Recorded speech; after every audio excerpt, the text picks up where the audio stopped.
Hi guys, part 2 pala na pag-aayos ng uncle Sean kasi hindi siya umabot sa time. At kanina pala. Lalagyan na natin yung machine natin. Hey, ito guys, 5 days ko pa lang siya na-edit. Ang dami na agad. Wala kasi akong uncle Sean, kaya ito na lang yung uncle Sean natin kasi hindi ako makabili guys kasi wala ditong bilihan.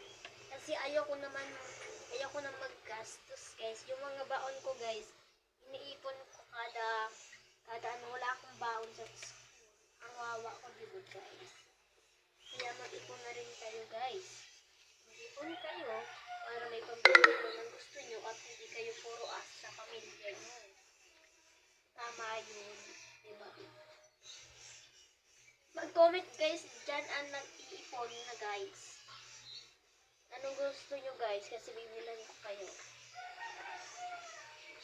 Ano pala to? Nagsimula ako mag-ipon ng 18. March 18. Tapos bubuksan ko to sa April 7. Kasi birthday ng papa ko.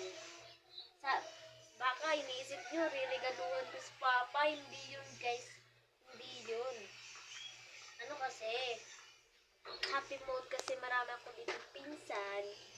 Siyempre, papaingitin ko sila. Ganun ako kabait, guys. Ganun ako, guys, kabait. Ganun ako kabait. Ayan na, guys. Ubus na, guys. Wala na tayong pambili, guys. Ito para guys. Ito para siya, guys.